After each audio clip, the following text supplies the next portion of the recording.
D C പ്രസിഡൻ്റായിട്ട് 85 വരുമ്പോൾ 14 സീറ്റിൽ UDF 3 സീറ്റേ ഉള്ളൂ. അവിടെ നിന്ന് ഞാൻ മാറി 2001 പോകുമ്പോൾ 14-ൽ 13 സീറ്റ് കിട്ടിയിട്ടാണ് പോയത്. എനിക്ക് ഡൽഹിയിൽ ഒത്തിരി സുഹൃത്തുക്കളുണ്ട്. നരേന്ദ്രമോദി ഞാനുമായിട്ട് 2001 മുതലുള്ള ബന്ധമാണ്. കൊച്ചിൻ ഇൻ്റർനാഷണൽ എയർപോർട്ട് ഇന്ന് അന്തർദേശീയ തലത്തിൽ അംഗീകരിക്കപ്പെട്ടിട്ടുണ്ടെങ്കിൽ അതിന് ആരാധനവാദി കേൾക്കണമാണ്. പെട്ടെന്നൊരു ആരോ അപ്പം എന്നോട് ചോദിച്ചു, എന്താ ഈ കാണുന്നത്? ഞങ്ങളുടെ മുഖ്യമന്ത്രി വരിക, ഉമ്മൻചാണ്ടി വരിക. ഞാനൊരു കോൺഗ്രസ്സുകാരനാണ്, എൻ്റെ ജീവിതം കോൺഗ്രസ്സുകാരനാണ്. ഞാൻ ജവഹർലാൽ നെഹ്റുവിൻ്റെ കാഴ്ചപ്പാടുകൾ ഫോളോ ചെയ്യുന്നയാളാണ്. അത് പറയുക മാത്രമല്ല, അദ്ദേഹത്തിൻ്റെ കാഴ്ചപ്പാടുകളെക്കുറിച്ച് ധാരാളം സെമിനാറുകൾ നടത്തിയിട്ടുണ്ട്. ഞാൻ അന്നും ഇന്നും വിശ്വസിക്കുന്നത് ഇന്ത്യൻ സാമ്പത്തിക മേഖലയിൽ ഇങ്ങനെ ഒരു ഊന്നൽ കൊടുത്തത് അദ്ദേഹമാണ്. മാത്രമല്ല, വിദേശ നയത്തിൽ പണ്ഡിറ്റ്ജി എടുത്ത നയപരിപാടികൾ ഇന്നും ജീവനോടെ നിൽക്കുകയാണ്. ഇപ്പോൾ ഇസ്രയേലിൻ്റെ പ്രശ്നം വന്നു കഴിഞ്ഞപ്പോൾ അന്ന് പണ്ഡിറ്റ്ജി എടുത്ത നിലപാട്, മഹാത്മജി എടുത്ത നിലപാട്, നാം പലസ്തീനെ അംഗീകരിച്ചുകൊണ്ടാണ് ഇസ്രയേലുമായി ബന്ധപ്പെട്ട് നിന്നത്. പലസ്തീൻ ഒരു ജനതയാണ്, അവർക്കും ഒരു സ്വപ്ന രാജ്യമുണ്ട്. അല്ലാതെ ഇസ്രയേൽ മാത്രമല്ല, ജൂതന്മാരുടെ രാജ്യമായ ഇസ്രയേൽ മാത്രമല്ല, ഇപ്പുറത്ത് ഈ മുസ്ലിം രാജ്യമായ അവരുടെ പലസ്തീനിൽ അവർക്ക് രാജ്യമുണ്ട്, അതും നിലനിൽക്കണം എന്ന പണ്ഡിറ്റ്ജി എടുത്ത പഴയ തീരുമാനം. അതിൽ നിന്ന് അടുത്ത കാലത്ത് കോൺഗ്രസ് ഒന്ന് വ്യതിചലിക്കുകയുണ്ടായി. കോൺഗ്രസ്സിന് ഒരു ചെറിയ ഒരു ചഞ്ചല്യമുണ്ട്. നമ്മൾ അങ്ങനൊരു നിലപാട് BJP പ്രതീക്ഷിക്കുന്നില്ല. BJPക്ക് വ്യത്യസ്ത സമീപനമാണുള്ളത്. അപ്പോൾ അതുകൊണ്ടാണ് പലസ്തീൻ ഇഷ്യൂ ഒക്കെ വന്നപ്പോൾ ഞാൻ MA ബേബിയെ അഭിനന്ദിച്ചത്. ബേബി പറഞ്ഞല്ലോ, ഹമാസ് ഭീകരരാണെങ്കിൽ ഇസ്രയേൽ ഭീകര രാജ്യമാണ്. പിന്നെ ഹമാസിനെക്കുറിച്ച് മനസ്സിലാക്കണം, അവിടുത്തെ ഒരു പാർട്ടിയാണ്, കഴിഞ്ഞ തെരഞ്ഞെടുപ്പിൽ മത്സരിച്ച ആളുകളാണ്.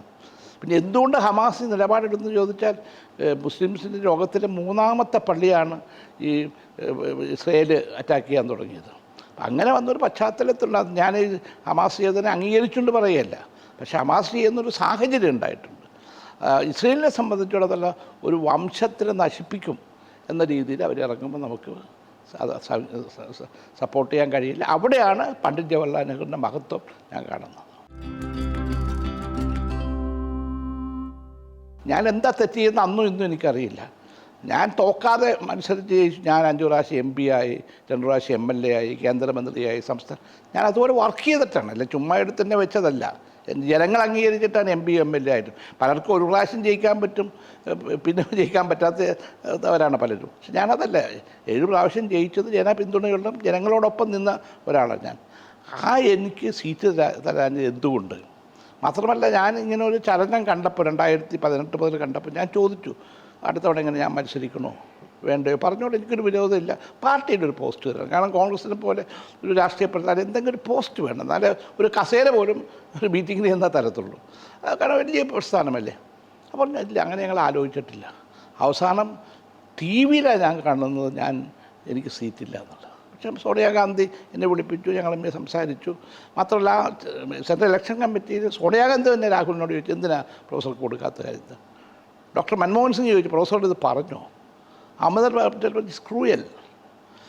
അപ്പോൾ എനിക്ക് ഒരു വലിയ വേദനയുണ്ട്. എങ്കിലും സോണിയാജി വിളിച്ചപ്പോൾ എൻ്റെ വേദന തീർന്നു.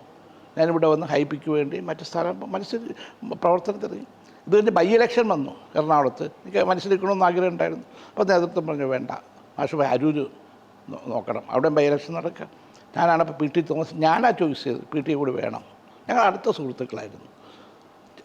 അതൊരു അരൂർ ജയിക്കാമെന്ന ചെറിയ കാര്യമാണോ? ആ രീതിയിൽ സംഘടിപ്പിച്ച് 10 പൈസ പോലും നേതൃത്വത്തിൽ നിന്ന് കിട്ടാതെ ഞങ്ങൾ അതെല്ലാം സംഘടിപ്പിച്ചത് ജയിച്ചു. ഇത് കഴിഞ്ഞ് പാർലമെൻറ്റ് ഇലക്ഷൻ വന്നപ്പോൾ എടുത്ത സമീപനത്തിൽ ഞാൻ വിചാരിച്ചിരുന്നത് എനിക്ക് അസംബ്ലിയിലൊരു സീറ്റ് കിട്ടുമെന്നായിരുന്നു. അസംബ്ലി ഇലക്ഷൻ വന്നപ്പോഴും അവർ പറഞ്ഞു, അത് മാഷക്ക് നിൽക്കാൻ പറ്റത്തില്ല.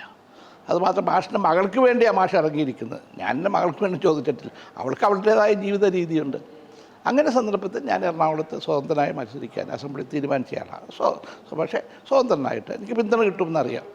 ആ സന്ദർഭത്തിലാണ് സോണിയാഗാന്ധി എന്നെ വിളിക്കുന്നത്. ഒരു വൈകുന്നേരം ഇതുപോലെ വിളിച്ചപ്പോൾ ഞാൻ ആ ഫോൺ കണ്ടപ്പോൾ എൻ്റെ വൈഫിനോടൊക്കെ പറഞ്ഞു, ഞങ്ങളുടെ കാപ്പൊടിച്ചിരിക്കുമ്പോഴാണ് സോണിയാജിയെ വിളിക്കണം, എടുക്കണോ വേണ്ടയോ?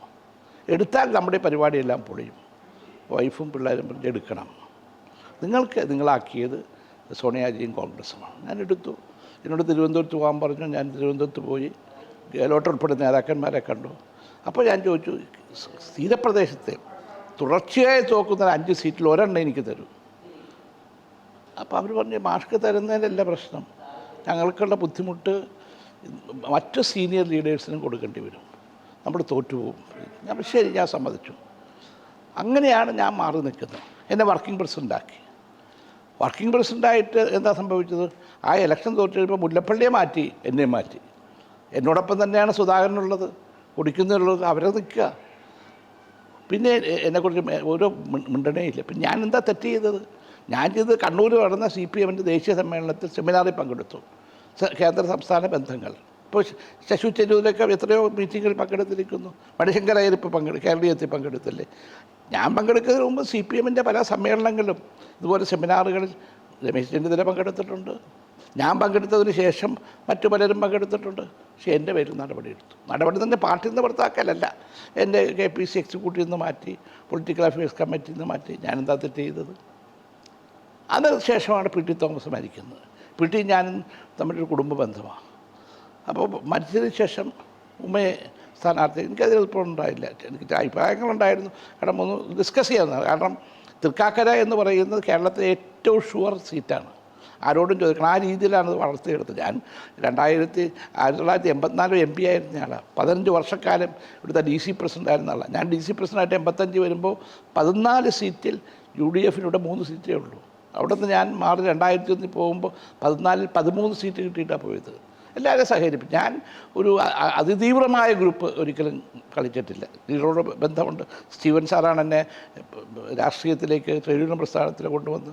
TH മുസ്തഫയാണ്, അദ്ദേഹം DC പ്രസിഡൻ്റായി ഇരിക്കുമ്പോഴാണ് ഞാൻ DCC പ്രവർത്തനങ്ങളുമായി ബന്ധപ്പെടുന്നത്. അപ്പോൾ ഒരു ഗ്രൂപ്പിനതീതമായി എനിക്ക് പോകാൻ കഴിഞ്ഞിട്ടുണ്ട്. അപ്പോൾ അതുകൊണ്ട് എന്നെ ഇങ്ങനെ പുറത്താക്കിയപ്പോൾ ഒരു വാക്കിനോട് പറയണ്ടേ? ആ ഒരു പശ്ചാത്തലത്തിലാണ് ഞാൻ തൃക്കാക്കര ബൈ ഇലക്ഷൻ വന്നപ്പോൾ ഞാൻ LDF-നെ പിന്തുണ നടത്തി. സ്വാഭാവികമായിട്ടും ഇതൊക്കെ കോൺഗ്രസ്സിലൊക്കെ പുതിയ സംഭവങ്ങളൊന്നും അല്ലല്ലോ. അങ്ങനെ നിൽക്കുമ്പോഴാണ് എനിക്ക് ഡൽഹിയിൽ ഒത്തിരി സുഹൃത്തുക്കളുണ്ട്. നരേന്ദ്രമോദി ഞാനുമായിട്ട് 2001 മുതലുള്ള ബന്ധമാണ്. അദ്ദേഹം മുഖ്യമന്ത്രി ആയിരിക്കുമ്പോൾ ഞാനിവിടെ ഫിഷറീസ് മന്ത്രി കേരളത്തിൽ. ആയിരക്കണക്കിന് മലയാളി സ്ത്രീകൾ ഗുജറാത്തി ചെമ്മീൻകളിലാണൊക്കെ പോകുന്നത്. അപ്പോൾ അവരുടെ പ്രശ്നങ്ങൾ വരുമ്പോൾ ഞാൻ മുഖ്യമന്ത്രി വിളിക്കും, അല്ലെങ്കിൽ ഞാൻ അവിടെ വരെ പോകും, അദ്ദേഹത്തെ കാണും. പിന്നീട് ഞാൻ കേന്ദ്രമന്ത്രിയായപ്പോൾ ഈ ഫുഡ് ഗ്രെയിൻസിൻ്റെ വില നിശ്ചയിക്കുന്ന കമ്മിറ്റി ചെയർമാൻ മുഖ്യമന്ത്രി എന്നതിൽ മോഡിയായിരുന്നു, ഞാൻ മെമ്പറായിരുന്നു. ഞങ്ങൾ ഒന്നിച്ച് പ്രവർത്തിച്ചു. പിന്നീട് അദ്ദേഹം പ്രധാനമന്ത്രിയായപ്പോൾ ഞാൻ PAC ചെയർമാനായി. നോട്ട് റദ്ദാക്കിയ സന്ദർഭത്തിൽ ഞാൻ പ്രധാനമന്ത്രിയെ കമ്മിറ്റിയുടെ മുമ്പിൽ കൊണ്ടുവരുമെന്ന് പറഞ്ഞ ആളാണ്. അതുപോലെ തന്നെ പ്രധാനമന്ത്രി എടുത്ത പല കാര്യങ്ങളും ശരിയല്ല എന്ന് പറഞ്ഞ ആളാണ്.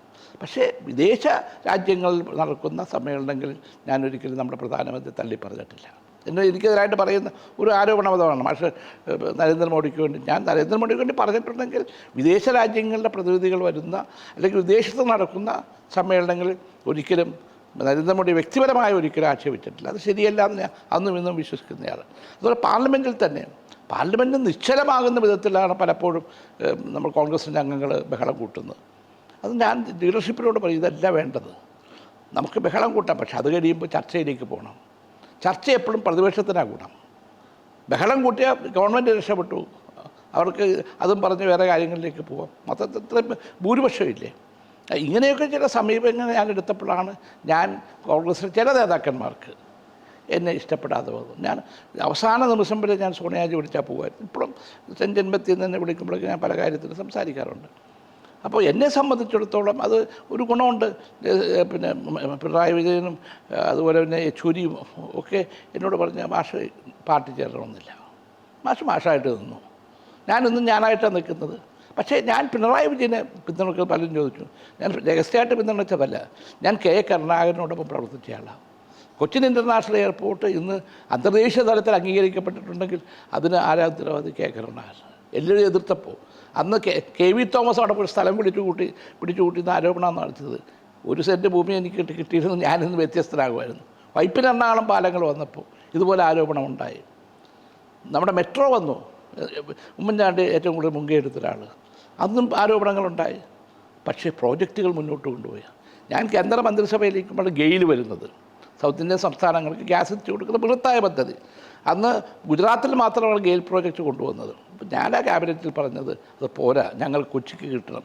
ആൻ്റണിയും രവി വയലാർജി സപ്പോർട്ട് ചെയ്തു. ആ പ്രോജക്റ്റ് ഗുജറാത്തിൽ തുടങ്ങി, ഗുജറാത്തിൽ കമ്മീഷൻ ചെയ്തിട്ടും കൊച്ചി തുടങ്ങാൻ പറ്റിയില്ല. അത് തുടങ്ങുന്നത് പിണറായി വിജയനാണ്.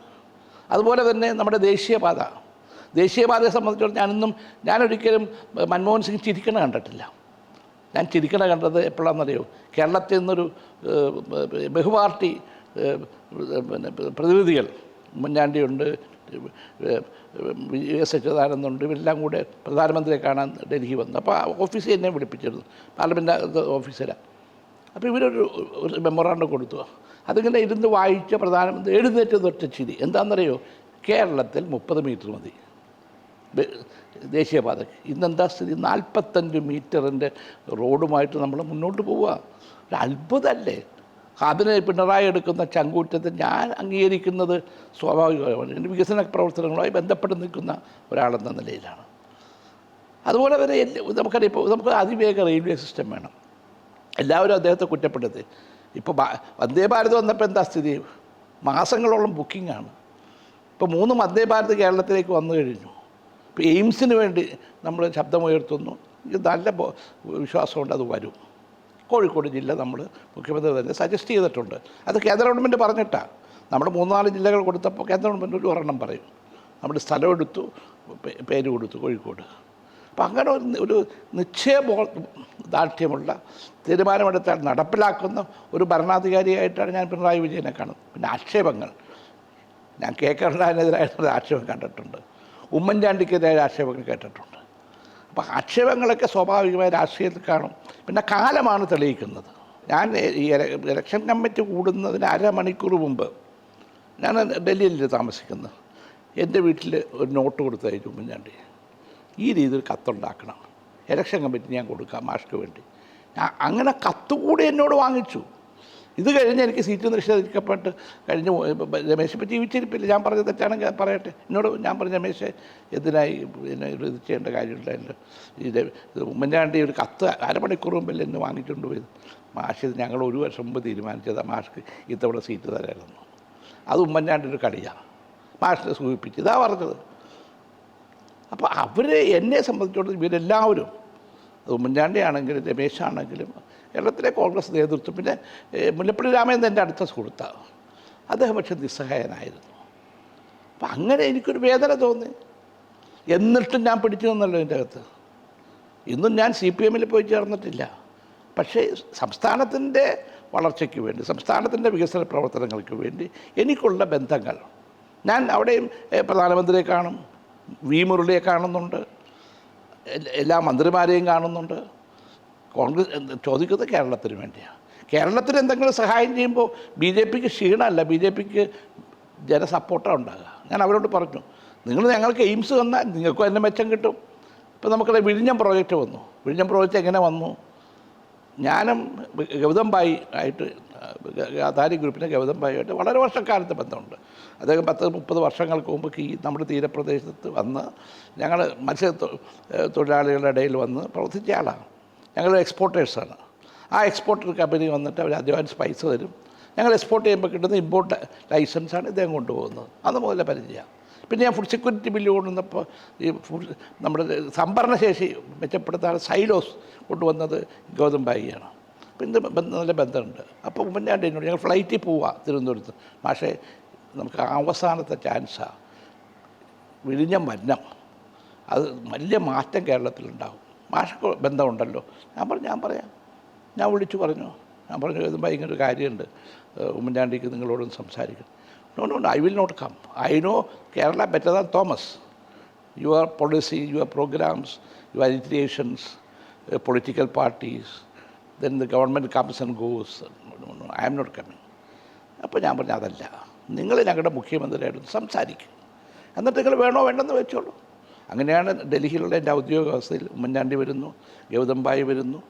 ഭക്ഷണം പുള്ളിക്ക് പുട്ട് ഇഷ്ടമാണ്, പുട്ടും കടലാണ് പുള്ളിയുടെ ഇഷ്ടം. അതൊക്കെ കഴിച്ചതിന് ശേഷം ഞാൻ പറഞ്ഞു, നിങ്ങൾ ഒന്ന് മാറി നിന്ന് സംസാരിക്കുക. അവർ തമ്മിൽ വേറെ അന്ന് മന്ത്രി എന്ന കെബാബ് ഉണ്ടായിരുന്നു, ചീഫ് സെക്രട്ടറികളൊക്കെ ഉണ്ടായിരുന്നു. പക്ഷേ ഇവർ രണ്ടുപേരെ മാറി എന്ത് സംസാരിച്ചെന്ന് എനിക്കറിയില്ല.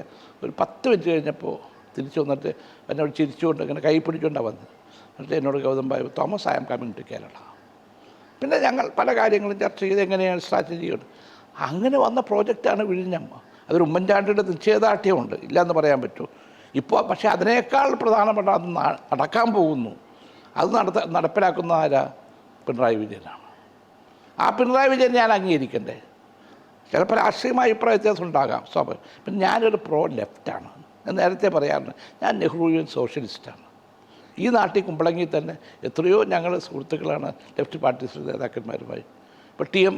മുഹമ്മദ് മട്ടാഞ്ചേരിയിൽ ഞങ്ങൾ വളരെ അടുത്ത മാറിയ ആളുകളാണ്. ഇവിടെ തന്നെ സഖാവ് വേലായുധൻ എന്ന് പറഞ്ഞ ആളെക്കുറിച്ച് ഞാൻ ലേഖനം എഴുതിയിട്ടുണ്ട്, അയാൾ ചെയ്ത പ്രവർത്തനങ്ങൾ.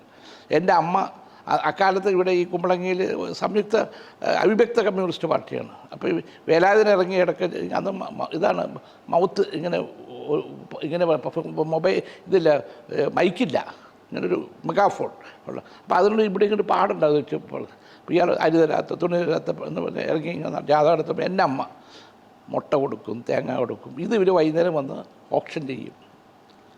ആ വേലായുധനെ കുറിച്ച് ഞാൻ എഴുതിയിട്ടുണ്ട്. എന്നെ മടയിലിരുത്തി വളർത്തി അയ്യപ്പൻ പോലെയുണ്ട്. ഞങ്ങളുടെ പണിക്കാരനായിരുന്നു, CPI-കാരനാണ്, അഭിവ്യക്ത കമ്മ്യൂണിസ്റ്റ് പാർട്ടിയിലെ ശക്തരായ പ്രവർത്തകരാണ്. അപ്പോൾ എനിക്ക് ഇവരുമായിട്ടൊക്കെ വളരെ നല്ല അടുപ്പം. ഞാൻ വ്യക്തിബന്ധങ്ങൾ ഒരിക്കലും ഞാൻ നശിപ്പിച്ചിട്ടില്ല. TV ഏഷനായി പ്രമുഖനായ പത്രപ്രവർത്തകരാണ്, അത് അദ്വാനിയുടെ സ്വന്തം ആളാണ്. പക്ഷേ ഇന്ന് അദ്ദേഹത്തിൻ്റെ പേരിൽ എൻഡോമെൻറ്റ് ഞാനാണ് നടത്തുന്നത്. 1 ലക്ഷം രൂപ ഏറ്റവും നല്ല പത്രപ്രവർത്തകൻ, പാർലമെൻറ്റും അസംബ്ലിയും കവർ ചെയ്യുന്ന. അപ്പോൾ വ്യക്തിബന്ധങ്ങളെ നിലനിർത്തിക്കൊണ്ടുള്ള ഒരു രാഷ്ട്രീയമാണ് ഞാൻ എപ്പോഴും ചെയ്തിട്ടുള്ളത്. കെ കരുണാകരൻ ഞാൻ നേരിട്ട് കണ്ടുകൊണ്ടിരിക്കുക. പത്മജയ്ക്ക് ഒരു പരു വന്നു വയറ്റിൽ. അതെന്താണെന്ന് എൻ്റെ വെച്ചാൽ എനിക്കറിയില്ല. ലീഡർ കേരള ഹൗസിലുണ്ട്, മുഖ്യമന്ത്രിയാണ് ഇ കെ നായനാർ. നായനാർ വരുക നേരെ പത്മജയുടെ മുറിക്കട വയറ്റത്ത് തൊട്ട മോളെ ഗുരുവായൂരപ്പൻ രക്ഷിക്കും, പേടിക്കണ്ട, നിങ്ങളുടെ അച്ഛൻ അവിടെ ഉണ്ടല്ലോ, ഞാൻ അയാളൊന്ന് കാണട്ടെ. നമ്മൾ നേരെ ലീഡർ മുറിയിലേക്ക് വന്നു. എന്തൊരു ഇഷ്ടമായിരുന്നു. ലീഡർ പല കാര്യത്തിലും രാഷ്ട്രീയ എതിരാളികളെ സഹായിച്ചിട്ടുണ്ട്. അതാണ് രാഷ്ട്രീയം. രാഷ്ട്രീയ അഭിപ്രായ വ്യത്യാസങ്ങളും അതേസമയത്ത് വ്യക്തിപരമായ വൈരാഗ്യങ്ങളും രണ്ടും രണ്ടാണ്. എനിക്കാരോടും വൈരാഗ്യമില്ല. ഇപ്പോഴും എന്നെ ഉപദ്രവിച്ചു എന്ന് പറയുന്നവരോട് ഞാൻ എല്ലാവരെയും വിളിക്കും. എൻ്റെ ഒരു ജോലി എല്ലാവരെയും വിളിക്കുക എന്നുള്ളതാണ്. അഭിപ്രായ വ്യത്യാസം. പിന്നെ എനിക്കിതിലൊരു ദുഃഖമോ സങ്കടമോ വിഷമമോ ഇല്ല. കാരണം ജീവിതത്തിൽ എനിക്കിപ്പോൾ 77 വയസ്സ് 78ലേക്ക് പോകാൻ പോകുന്നു. ഞാൻ സ്വപ്നം കാണാത്ത കാര്യങ്ങൾ ചെയ്തയാൾ, അനുഭവിച്ചയാളാണ്. അതിന് കോൺഗ്രസ് പാർട്ടി എന്നെ ഒരു സഹായിച്ചിട്ടുണ്ട്, ജനങ്ങൾ സഹായിച്ചിട്ടുണ്ട്. ഇപ്പം ഞാനും MA ബേബിയുമായിട്ടുള്ള ബന്ധം ഒരിക്കലും ഇവിടെ ഞങ്ങളുടെ കുമ്പളങ്ങിൽ ഞങ്ങൾ രണ്ടുപേരും ചൂണ്ടയിടാൻ വന്നു. ഞാൻ ചൂണ്ടയിട്ട മീൻ കിട്ടും, എല്ലാവർക്കും അറിയാം. എനിക്കറിയാം അതെങ്ങനെ ചെയ്യേണ്ടതെന്ന്. ബേബി കിട്ടിയിട്ടില്ല. അപ്പോൾ പത്രങ്ങൾ എഴുതി ബേബി ചൂണ്ടയിടുന്നത് KB തോമസിനെ പിടിക്കാൻ വേണ്ടിയാണ്. പക്ഷേ ഞങ്ങൾ ഡൽഹി വെച്ചും പിന്നെ ബേബിയുടെ ഭാര്യ ബെറ്റി, എൻ്റെ വൈഫ് ഷെർലിയായിട്ട് വലിയ അടുപ്പമാണ്. അത് ഒരു സ്നേഹബന്ധമാണ്. യെച്ചൂരി ഞാനും കൂടി എന്നെ കോൺഗ്രസ്സുകാർ കുറ്റം പറഞ്ഞപ്പോഴാണെന്നറിയോ, ഞാൻ AKG സെൻറ്ററിൽ പോയി ഡൽഹിയിൽ യെച്ചൂരിയെ കാണാൻ. എന്താ സംഭവം? യെച്ചൂരിയുടെ മകൻ കഴിഞ്ഞ ഈ മഹാരോഗത്തെ സംബന്ധിച്ച് മരിച്ചു. ആ ഫാമിലിക്ക് വലിയൊരു ഇതായിരുന്നു. അപ്പം ഞാനന്ന് ഞാൻ കൊച്ചിയിലാണ്. ഞാൻ തിരിച്ചു ചെന്നപ്പോൾ നല്ല മഴയുള്ള ദിവസം. അപ്പോൾ യെച്ചൂരി പറഞ്ഞു, ഞാൻ AKG സെൻറ്ററിലായിരിക്കണം പക്ഷേ ഞാൻ അങ്ങോട്ട് വരാമെന്ന് പറഞ്ഞു. ഞാനത് പോയതാണ് വലിയ കഥയാക്കി. ഞാൻ സോണിയാജി നല്ല ബന്ധമുള്ള സോണിയാജിയുടെ അടുക്കളയിൽ പോയി ചായ കുടിക്കാൻ ഉള്ള സ്വാതന്ത്ര്യം യെച്ചൂരിക്കുണ്ട്. മാത്രമല്ല യെച്ചൂരി ഒരു മാന്യനായ രാഷ്ട്രീയ പ്രവർത്തകരാണ്, അന്തസ്സുള്ള ഒരു രാഷ്ട്രീയ പ്രവർത്തകരാണ്. അപ്പോൾ ഞാൻ അവിടെ പോയി അദ്ദേഹത്തെ മകൻ മരിച്ചപ്പോൾ ഞാൻ പോയി കാണണമെന്ന് എന്താ കുഴപ്പം എനിക്ക് മനസ്സിലായിട്ടില്ല. അപ്പോൾ ഇവിടത്തെ കോൺഗ്രസ് നേതൃത്വം എന്ന് പറയുന്നത് കുറ്റം കാണാനാണ്. ആരെങ്കിലും പോണെങ്കിൽ പൊക്കോ. ഞങ്ങളുടെ നാട്ടിൽ ഇവിടെ നാട്ടിൻപുറത്ത് പറയും, നാളെ മുതലേ ഇനി തെങ്ങ് കയറുന്ന ആളും തേങ്ങാക്കാരനും ഞാനും മാത്രം മതി, വേറെ ആരും വേണ്ട എന്ന് പറയുന്ന സമീപനമാണ് ദുഃഖകരമെന്നുകൊണ്ട് കോൺഗ്രസിൻ്റെ ഇന്നത്തെ നേതൃത്വത്തിലുള്ളത്. നല്ല ബന്ധമാണ്. ഞാനിഷ്ടം എൻ്റെ ഞാൻ പറയാം അമ്മയെന്ന് ഞാൻ വിളിക്കുക, മാഡം അവിടെ ചെല്ലുമ്പോൾ. ആ ബന്ധം അന്നും ഇന്നും. സോണിയാജി ഒരു കാര്യം പറഞ്ഞാൽ എനിക്ക് മറുഭാഗം ഇല്ല.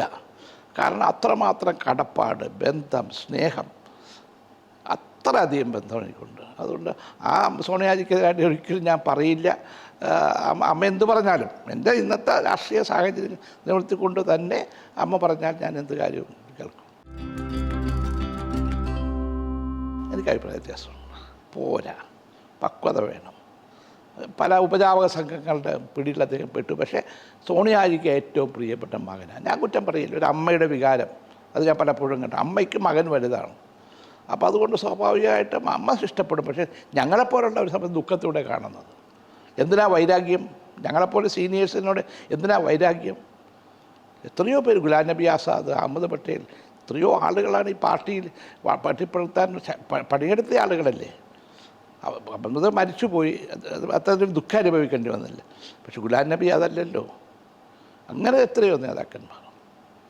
അപ്പോൾ ചെറുപ്പക്കാർ വരണം. അതാണ് കോൺഗ്രസ്സിൽ എപ്പോഴും രണ്ടും ഉണ്ടായിട്ടുണ്ട്. ചെറുപ്പക്കാരും പിന്നെ അനുഭവ സമ്പത്തുള്ള ആളുകൾ, അങ്ങനെയല്ല കാര്യങ്ങൾ പോകുന്നത്. നല്ല മനുഷ്യൻ. ഞങ്ങൾ മരിക്കുന്ന അവസാന ദിവസം വരെ ഇഷ്ടമായിരുന്നു. നല്ല മനുഷ്യനാണ്. പിന്നെ ഉമ്മൻചാണ്ടി ഒരു ജനക്കൂട്ടത്തിനിടയിലാണ്. ഒരു വ്യത്യാസം ഞാൻ ഉമ്മൻചാണ്ടിയും പിണറായി വിജയനും അല്ലെങ്കിൽ ലീഡറുമായിട്ട് കാണുന്നത്, നമുക്ക് പിണറായി വിജയനോട് പറയാൻ കാര്യങ്ങൾ, ലീഡറോട് പറയാൻ കാര്യങ്ങൾ. ഉമ്മൻചാണ്ടിയുടെ പറയണമെങ്കിൽ ജനം മുഴുവൻ കേൾക്കണം. പുള്ളി അങ്ങനെയാണ് പുള്ളിയുടെ ജീവിതശൈലി. ഒരിക്കലും ഞാൻ കേന്ദ്ര ഫുഡ് മിനിസ്റ്റർ ആയിരിക്കുന്ന കാലത്ത് ഞങ്ങൾ തിരുവല്ലയിൽ ഒരു വലിയ സൗത്ത് ഇന്ത്യയിലെ ഏറ്റവും വലിയ ഗോഡൗൺ പണിതു. അതിൻ്റെ ഫൗണ്ടേഷൻ സ്റ്റോൺ ഇട്ട് അതിൽ ഉദ്ഘാടനത്തിലാണ്. ഉമ്മൻചാണ്ടി മുഖ്യമന്ത്രിയാണ്. ഞങ്ങൾ തിരുവല്ല ഗസ്റ്റ് ഹൗസിൽ ഇരിക്കുമ്പോൾ കേന്ദ്ര സീനിയർ ഉദ്യോഗസ്ഥന്മാരെല്ലാം വന്ന ഡൽഹിയിൽ നിന്ന്. പെട്ടെന്നൊരു ആരോ അപ്പോൾ എന്നോട് ചോദിച്ചു, എന്താ ഈ കാണണേ? അപ്പോൾ ഞങ്ങളുടെ മുഖ്യമന്ത്രി വരിക, ഉമ്മൻചാണ്ടി വരിക. ഉമ്മൻചാണ്ടി വന്ന് ഗസ്റ്റ് ഹൗസിൽ വന്ന് ഉദ്യോഗസ്ഥന്മാരെ കണ്ടു, സംസാരിച്ചു. ഉടനെ അദ്ദേഹം ടോയ്ലറ്റിലേക്ക് പോയി. ഈ ജനം മുഴുവൻ ടോയ്ലറ്റിലേക്ക് പോയി. അവർ അത്ഭുതപ്പെടുക. അപ്പോൾ എന്നോട്, what is this team, what type of man is this? അവർ കണ്ടുള്ള മുഖ്യമന്ത്രിമാർ, ചുറ്റും പോലീസും പട്ടാളവും തോക്കും ഒക്കെ പിടി നിൽക്കുന്ന മുഖ്യമന്ത്രിമാർ. ഇതല്ല ജനങ്ങളുടെ മുഖ്യമന്ത്രി. അപ്പോൾ എനിക്ക് ആ കാര്യത്തിൽ ഉമ്മൻചാണ്ടിയുടെ സ്നേഹവും ബന്ധവും ഉണ്ട്. നല്ല മനുഷ്യനാണ്. ഇന്നും എൻ്റെ ജീവിതത്തിൽ അടുത്ത ജന്മത്തിൽ എന്നോട് ഒരിക്കലും മലയാളം ജോണി ലൂക്കോസ് ഒരു ഇൻ്റർവ്യൂ ചോദിച്ചു, മാഷിൻ്റെ അടുത്ത ജന്മം ഉണ്ടെങ്കിൽ എന്താ? നമ്മൾ അടുത്ത ജന്മം ഉണ്ടെങ്കിൽ കുമ്പളങ്ങി ജനിക്കണം, സെൻറ്റ് പീറ്റേഴ്സ് സ്കൂളിൽ പഠിക്കണം, തേവര കോളേജിൽ പഠിക്കുകയും പഠിപ്പിക്കുകയും ചെയ്യണം. കാരണം അടുത്ത ജന്മമുണ്ടെങ്കിൽ ഒരു അധ്യാപകൻ. ഞാനിപ്പോൾ ട്രേഡ് യൂണിയൻ രംഗത്ത് സ്റ്റീഫൻ സാറിനോട് വർക്ക് ചെയ്തിട്ടുണ്ട്, രാഷ്ട്രീയ രംഗത്ത് വർക്ക് ചെയ്തിട്ടുണ്ട്, ജനപ്രതിനിധിയായിട്ടുണ്ട്, മന്ത്രിയായിട്ട്. പക്ഷേ ഇന്നും എൻ്റെ ജീവിതത്തിൽ സന്തോഷം എന്ന് പറയുന്നത് അധ്യാപകൻ. ഞാനൊരു നല്ല അധ്യാപകനായിരുന്നു എന്നാണ് ഞാൻ മനസ്സിലാക്കിയിട്ടുള്ളത്. ഇന്നും ഞാൻ പഠിച്ച കുട്ടികൾ, അവരുടെ കുട്ടികൾ അപ്പം പലരും സാറേ ഞങ്ങളുടെ അമ്മയെ പഠിപ്പിച്ച്, ഞങ്ങളുടെ അച്ഛനെ പഠിപ്പിച്ചിട്ടുണ്ട്, ഓടി വന്ന് എൻ്റെ അടുത്ത് പറയും. ആ അധ്യാപക വൃത്തി എന്ന് പറയുന്നത് നമ്മുടെ ജീവിതത്തിൽ ഏറ്റവും അമൂല്യമായ സമ്പത്ത്. അതിനെ ഞാൻ സ്നേഹിക്കുന്നു. അതുപോലെ അന്ന് ജോണി ലൂക്കോസ് ഇത് ചോദിച്ചു കഴിഞ്ഞാൽ എന്നോട് വീണ്ടും ചോദിച്ചു, പക്ഷെ അങ്ങനെ അടുത്തൊരു ജന്മം ഉണ്ടെങ്കിൽ ആരായിരിക്കണം ഭാര്യ? നമ്മൾ ഷെർലി തന്നെ മതി. അപ്പോൾ ഞാൻ ഇത് ഷെർലി കണ്ടുകൊണ്ടിരിക്കുകയല്ലേ. ഇത് കഴിഞ്ഞ് ഞങ്ങൾ സ്റ്റുഡിയോയിൽ പുറത്തിറങ്ങിയപ്പോൾ വൈഫ് എന്നെ മൊബൈലിൽ വിളിച്ചിട്ട് പറയുക, നിങ്ങളുടെ ആ പണിയൊന്നും എൻ്റെ അടുത്ത് വേണ്ട, അടുത്ത ജന്മത്തിൽ ഞാനില്ല. അപ്പോൾ ഇതൊക്കെ നമ്മുടെ ജീവിതത്തിൽ എന്നും ഗൗരവം, ചെറിയ തമാശകളും ഒക്കെ ആസ്വദിച്ച് വേണ്ടേ പോകാനായിട്ട്. ഒരു ഗൗരവത്തിൽ തന്നെ ഇരിക്കുന്ന കാര്യമില്ലല്ലോ. ഇന്നലെ ഞാൻ ഒരു അധ്യാപകരുടെ ഒരു മീറ്റിംഗ് ഉണ്ടായിരുന്നു. അപ്പോൾ എൻ്റെ ഒരു സുഹൃത്ത് പറഞ്ഞു, മാഷ് കുമ്പളങ്ങി കഥ, എൻ്റെ എന്തെങ്കിലും കഥ എനിക്ക് വരും. സാറേ മാഷിൻ്റെ കുമ്പളങ്ങി ഒരു പ്രത്യേകതയുണ്ട്. ഇവിടെ ഞങ്ങൾ നാടക കമ്പക്കാരാണ്. എല്ലാ നാടകങ്ങൾ, പിന്നെ പ്രധാനപ്പെട്ട എല്ലാ, പിന്നെ ചങ്ങനാശ്ശേരി ഗീത, അങ്ങനെ എല്ലാവരുടെയും ഇതുണ്ടായിരുന്നു. അപ്പോൾ അവർ പറഞ്ഞു, അപ്പോൾ ഞങ്ങളിവിടെ നാട്ടുകാരുടെ നാടകമുണ്ട്. CL ജോസിൻ്റെ നക്ഷത്രവിളക്ക്. ഞാനും ഒരു നടനായിരുന്നു. സ്കൂളിൽ പഠിക്കുന്ന കാലത്ത് എനിക്ക് പെൺവേഷം, ഞാനൊന്ന് കൊള്ളാവുന്ന ഒരാളായതുകൊണ്ട് പെൺവേഷമായിരുന്നു. അല്ലാതെ നാടകത്തിൽ പങ്കെടുക്കാറുണ്ട്. അപ്പോൾ അതുപോലെ ഞങ്ങളുടെ സ്നാപകയോഹന്നാൻ്റെ കഥകളാണ് കൊണ്ടുവരുന്നത്. അപ്പോൾ അങ്ങനെ നാടകങ്ങൾ ഇവിടെ ഉണ്ടായിരുന്നു. പക്ഷേ ഒരു കാര്യം ഞങ്ങൾക്കുണ്ട്, കുമ്പളങ്ങിയെക്കുറിച്ച് പറയണം. അപ്പോൾ നാടകം തുടങ്ങുമ്പോൾ സെൻറ്റ് സെബാസ്റ്റ്യൻ നടന്ന കലാസമിതി കുമ്പളങ്ങി. അപ്പോൾ KPSCയുടെ നിങ്ങളെന്നെ കമ്മ്യൂണിസ്റ്റ് ആക്കിയെന്ന നാടകം വരുവാണ്. സെൻറ്റ് പീറ്റേഴ്സ് പള്ളിയുടെ ഓപ്പോസിറ്റിലെ സ്കൂളിൻ്റെ മൈതാനത്താണ്. അപ്പോൾ അവിടെ കപ്പയാരൊക്കെ കൂടി പറഞ്ഞു, ഞങ്ങൾക്ക് വിരോധമൊന്നുമില്ല, ഞങ്ങൾ കമ്മ്യൂണിസ്റ്റ് വിരുദ്ധരൊക്കെ ആണെങ്കിലും നാടകം വരട്ടെ എന്ന് പറയും. പക്ഷെ ഒരു കാര്യമുണ്ട്, നിങ്ങൾ കുമ്പളങ്ങി എന്ന് പറഞ്ഞേക്കണം. അപ്പോൾ തുടങ്ങണം അങ്ങനെയാണ്. KPSC കുമ്പളങ്ങി. അപ്പോൾ സിമ്പിളുണ്ട്, അതിങ്ങനെ അടിക്കും. അപ്പോൾ ഞങ്ങളുടെ ഒരു പ്രത്യേക ശൈലിയാണത്. ഈ ഞങ്ങളുടേതായൊരു രൂപം ഇവിടെ ഒരിക്കലും ഈ നമ്മുടെ മൈക്ക് സെറ്റ് വെക്കുമ്പോൾ ഇന്ന് കോളാമ്പിയ. അപ്പോൾ കോളാമ്പി നിരോധിച്ച് ഗവൺമെൻറ്റിൽ നിന്ന് തീരുമാനം. അപ്പോൾ പോലീസുകാരെല്ലാം കൂടി ഇവിടെ തെങ്ങേപ്പാട്ടെന്ന് പറഞ്ഞ് മരിക്കുമ്പോഴും ഇത് വെക്കും, ജനിക്കുമ്പോഴും വെക്കും, കല്യാണത്തിനും വെക്കും. അങ്ങനെയാണ് തെങ്ങേപ്പാട്ടെന്ന് ഞങ്ങൾ പറയുന്നത്. അപ്പോൾ കുമ്പളങ്ങിക്കാർ എന്താ ചെയ്യുന്നത് വെച്ചാൽ ഇത് കൊളാമ്പി പറ്റത്തില്ലോ. അപ്പോൾ അവരെന്ത് കോളാമ്പി എടുത്തിട്ട് ഒരു പെട്ടിയുടെ അകത്താക്കി, എന്നിട്ട് പെട്ടി വെച്ചു. അപ്പോൾ പോലീസുകാർ വന്നപ്പോൾ ഇവർ സാർ ഇത് പെട്ടിയുടെ അകത്തായിരിക്കണത്. അങ്ങനെയുള്ള ഒത്തിരി കഥകൾ നമ്മുടെ KM റോയിയും NN സത്യവ്രതനൊക്കെ ഇവിടെ റെഗുലറായിട്ട്, സത്യം ഞങ്ങളുടെ നാട്ടുകാരനാണ്. അപ്പോൾ ഒത്തിരി തമാശയുള്ള കഥകളൊക്കെ പറഞ്ഞ് ഞങ്ങളതിൻ്റെ അകത്ത് സെക്സൊക്കെ പറയുന്ന ആളുകളാണ്. ഇച്ചിരി സ്മോളൊക്കെ കഴിച്ച് ഇങ്ങനെ ഒരിക്കൽ റോയി പറഞ്ഞ ഒരു കഥയുണ്ട്. അപ്പോൾ ഞാൻ എക്സൈസ് മിനിസ്റ്ററായിരുന്ന കാലഘട്ടം. അപ്പോൾ എനിക്കും ഡൊമിനിക്ക് MLA രണ്ടുപേർക്ക് വലിയ സ്വീകരണം നൽകിവിടെ. അപ്പോൾ സ്വീകരണത്തിൻ്റെ ഇത് കണ്ടപ്പോൾ ഞാൻ ചോദിച്ചു, എന്താ നിങ്ങൾക്ക് വേണ്ടേ? അവർ പറഞ്ഞു, സാറേ ഞങ്ങൾക്ക് പോലീസ് സ്റ്റേഷനൊന്നും വേണ്ട, ഞങ്ങൾക്ക് ഈ ബിവറേജ് കോർപ്പറേഷൻ ഔട്ട്ലെറ്റ് തരണം. അപ്പോൾ ഞാൻ പറഞ്ഞത് പഞ്ചായത്തിൽ ഇങ്ങനെ ഔട്ട്ലെറ്റ് കൊടുക്കാൻ പറ്റും, അത് സാറ് വിചാരിച്ച് നടക്കാൻ പറ്റാത്ത കാര്യമുണ്ടോ? ഞാൻ തിരുവനന്തപുരത്ത് ഉദ്യോഗസ്ഥന്മാരെ വിളിച്ചു, എന്താ മാർഗം? അവർ പറഞ്ഞു, സാറേ കുമ്പളങ്ങി മോഡൽ ടൂറിസം ഗ്രാമമാണ്, ടൂറിസം ഗ്രാമത്തിന് സാറിന് വേണേൽ കൊടുക്കാം. അങ്ങനെ ഞാൻ കൊടുത്ത് അന്ന് ആദ്യത്തെ ലോറി വന്നപ്പോൾ നാട്ടുകാർ ചെണ്ട കൊട്ടി മേളം കണ്ട് കൊണ്ടുവന്ന്. അപ്പോൾ ആ സന്ദർഭത്തിലുള്ളൊരു കഥ ഇവിടെ. അപ്പോൾ കുമ്പളങ്ങിൽ അതിനൊരു പാറച്ചാച്ചർ ഹോട്ടൽ വന്നു. അപ്പോൾ റോയി പറഞ്ഞ കഥയാണ്. അപ്പോൾ ഇവിടെയുള്ള ഈ പാറച്ചാച്ചറുകാർക്കൊക്കെ ഇവിടെ സ്വല്പം വാറ്റുണ്ട്, പണ്ടേ കാലത്തുള്ള ഒരു സ്വഭാവമാണ്. അതിനൊരു ടെക്നോളജിയൊക്കെ അവരുടെ കയ്യിലുണ്ട്. അപ്പോൾ ഒരു ലാസറിയേട്ടൻ എന്ന് പറഞ്ഞ ഒരാൾ ഇങ്ങനെ വാറ്റി കുടിക്കുന്നയാളാണ്. അപ്പോൾ ഇത് എക്സൈസുകാർ എൻ്റെ അടുത്ത് വന്നു, സാറേ അവിടെ കുറച്ച് വാറ്റും പ്രശ്നങ്ങളൊക്കെ ഉണ്ട്, അതൊരു ലാസറാണ് എൻ്റെ ഒരാൾ. ഞാൻ പറഞ്ഞു, പാവങ്ങളല്ലേ, വലിയ ശല്യമൊന്നും ഇല്ലല്ലോ, അതാ പറ്റില്ല സാറേ, അതിങ്ങനെ ചെയ്താൽ ശരിയാവും. ഞാൻ നിങ്ങൾക്ക് ഇഷ്ടം പോലെ ചെയ്തോളൂ, പക്ഷേ ഇതൊന്നും പാവപ്പെട്ട ആളുകൾ അങ്ങനെ അവരുടെ കുടിക്കാൻ വേണ്ടി വല്ല പരിപാടിക്കൊക്കെ എനിക്ക് വന്നെന്ന്. പക്ഷേ റെയ്ഡ് നടത്തിയിട്ട് ആകെ ഒരു കുപ്പി ചാരായം കിട്ടി, പിന്നെ ഒന്നും കിട്ടിയിട്ടില്ല. അപ്പോൾ അത് ഇയാൾ പറഞ്ഞു, ഞാൻ ഇന്ന സ്ഥലത്ത് വാങ്ങിച്ചതാണ്. അപ്പോൾ എക്സൈസുകാർ വാശിയോടെ പറഞ്ഞു, ഞങ്ങൾ നിങ്ങളെ അറസ്റ്റ് ചെയ്യാം. എന്തിനാ? ഇവിടെ വാറ്റുന്ന ചട്ടിയും കലമൊക്കെ ഇവിടെ കിടപ്പുണ്ട്. അപ്പോൾ ഇയാൾ ഇത് പഴയ കാലത്തെ ചട്ടിയും ഒക്കെയാണല്ലാതെ ഞാനിപ്പോൾ വാറ്റണമൊന്നുമില്ല, കുടമൊക്കെ അതാണ്. ഇത് ഉപകരണം കണ്ട. അപ്പോൾ ഇയാൾ പറഞ്ഞു, സാറേ എന്നൊരു കാര്യം ചെയ്യും, ഇതിനേക്കാൾ നല്ലൊരു കാരണം എന്നെ സെക്സ് കേസ് എടുത്താൽ മതി, ഞാൻ റേപ്പ് ചെയ്തൊന്നും ചെയ്തു, അത് ഉപകരണം എൻ്റെ കയ്യിലിരിക്കുകയല്ലേ. അപ്പോൾ ഇതൊക്കെ യാഥാർത്ഥ്യമാണ്. ഇല്ലെങ്കിൽ പോലും തമാശകൾ, ഇങ്ങനെ ഒത്തിരി തമാശകൾ ഉൾക്കൊള്ളുന്ന ഒരു ജനസമൂഹമായിട്ട് ഞാൻ കുമ്പളങ്ങിക്കാരെ കണ്ടിട്ടുള്ളത്.